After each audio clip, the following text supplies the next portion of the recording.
On January 8th, Chris Kirschner and Sam Amick of The Athletic wrote an article about the Atlanta Hawks, specifically a recent film session they had. Apparently, there were some disagreements, bordering on arguments between Trae Young and John Collins, the two cornerstones of the Hawks franchise. The article described this encounter in detail. John Collins, the fourth-year big man who just weeks before bet on himself in a big way during his failed extension talks with the Hawks, shared his unfiltered and unhappy views about the way franchise centerpiece Trae Young was running the offense. According to three sources who were either in the session or had knowledge of what was said, Collins raised several issues about the way these Hawks were functioning with Young at the helm.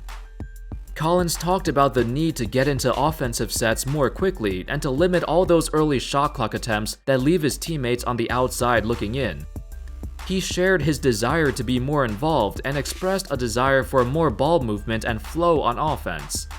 There was no back and forth between the two, but the pointed criticism caught the attention of the room, and Young, sources say, made it clear to others later that he strongly disagreed with Collins' assessment. How's it going, folks? My name's Andy, and today, let's talk about Trae Young and John Collins. The struggles they're going through, both on and off the court. The two faces of the franchise seem to be butting heads, and it's putting the rest of the team in an awkward situation. Anyway, the discussions from this meeting carried over to the actual games, as it was a possible reason for Trae's lethargic stretch of games in the early half of January. There seems to be a conflict of interest here. For John Collins, there's no questioning his talent and potential. In the previous season, at just 22 years old, Collins became a legit 20-10 player, although he was kinda drowned out by all the hype surrounding Trae Young, who grabbed most of the attention on the Hawks. However, Collins' efficiency, his rebounding, and his dominance in the paint proved to the organization that he was going to be a star. The Hawks believed in him, but apparently not enough to honor his request for a max extension. Reportedly, they offered him a $90 million extension, and that's still a lot, but he rejected it. Collins said that he was aiming for the max, which for him would be roughly $125 million for 4 years. From my perspective, it does seem like the Hawks are hesitant on him. On one hand, they want to keep him, but on the other hand, at what price?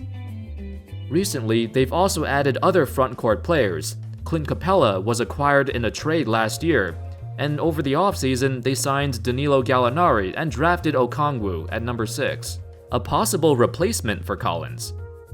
It's clear they have some backup plans if he does feel unsatisfied in Atlanta and wants to leave. As a team, the rest of the roster has been doing pretty well actually. For Collins and Young, though, their numbers have dropped off significantly compared to last season. However, if we dive deeper into the numbers, especially the numbers that indicate how they've been playing together, it's much more interesting. So, from the article, Collins raised up the point that he felt like he wasn't getting the ball enough. He felt that Trae wasn't passing him the ball as much as previous seasons. Is this actually true? Well, according to NBA.com stats and PBPstats.com, here are the numbers.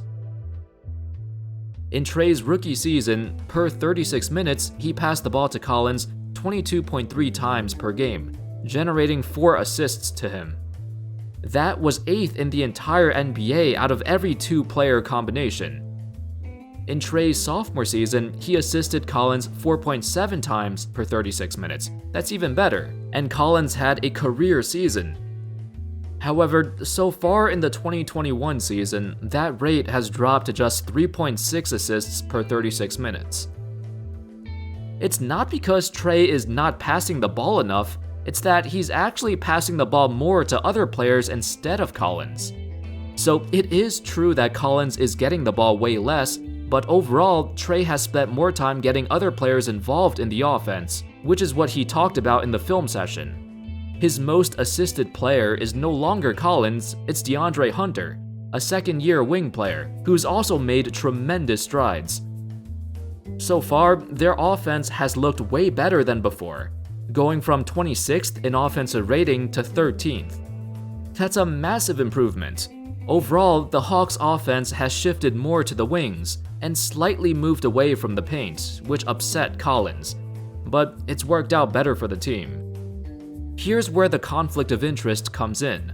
We know Collins rejected a $90 million extension because he hoped to play the season out to earn himself a max extension from the Hawks, thinking that he surely could get it. To do this though, he needs more touches. Even if it is detrimental to the team, he's more concerned with getting that contract. So even with the Hawks' decent start to the season, Collins has been upset that he probably won't get that massive extension he's looking for. From my perspective, he did bring up some good points in the film section, like how they should move the ball more and they need to get into their offensive sets more quickly, but he does seem more concerned with himself and getting that contract. For Trae, he's not concerned with this. He just wants to win, and by spreading out his passes, it's been better for the Hawks' offense. There's no denying that. Unfortunately, his problem has been something that critics have always railed him about: his shot selection. You heard Collins mention that Trae sometimes shoots way too fast, and he does have a point. The problem in particular seems to be that he thinks he's a better shooter than he actually is. Now, I'm not saying he's a bad shooter, far from it. He's a great shooter actually, but he's no Steph Curry. No matter how much the media tries to compare him to Steph, they're not the same. While his sophomore season was spectacular, perhaps we shouldn't expect to see that every single year. Trae is more of a natural point guard, Steve Nash-esque, and scoring 30 points a game is not a necessity, but sometimes he feels pressured to do too much. Looking at his shot selection this season, it hasn't been that different compared to previous seasons, so you can just say his shots aren't falling, and sooner or later, they will start falling. But with a closer look, you can see some changes in the shots he takes. Now, he's been taking nearly half of his shots within 10 feet of the basket, a much higher number than before. This isn't his strong suit, as he was never great at finishing at the rim. As of this video, he's only hit 54% of his shots at the rim, and 36% overall in the paint. Normally, he doesn't take that many attempts from those areas, but this season, he has. It's a combination of defenders forcing him to drive as they know his weaknesses now. And also because he's getting played way too tight on the perimeter, so he needs to adjust. Usually, he mitigates these low-efficiency attempts by shooting more threes, but so far, that hasn't worked either. Trae's three-point percentage has been absolutely awful, as he's currently hitting just 26% from there. The Hawks, unlike most other rebuilding teams, we actually know who their franchise players are and who they're rebuilding around for the foreseeable future, or at least we thought we did. We know Trae is their guy, but Collins? He was their guy too, but I don't know anymore. His role has changed, the Hawks' offense has changed.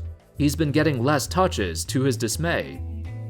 There's no question Trae will stay on the team, but for John Collins, I don't think he's gonna get the contract he's looking for. And this season will be highly important to how the Hawks' future plays out.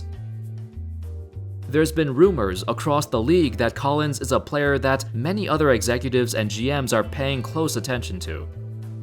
Everyone's aware of the situation in Atlanta, especially with him yet to sign an extension.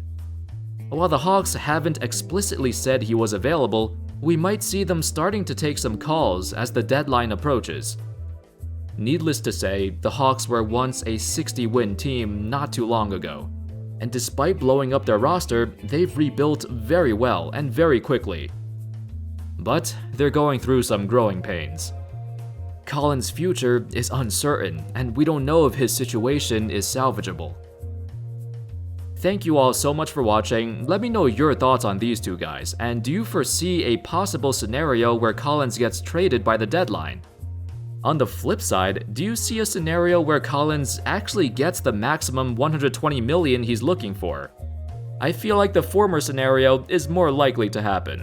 Let me know in the comments. I hope y'all enjoyed the video, and as always, I'll see you next time. Peace.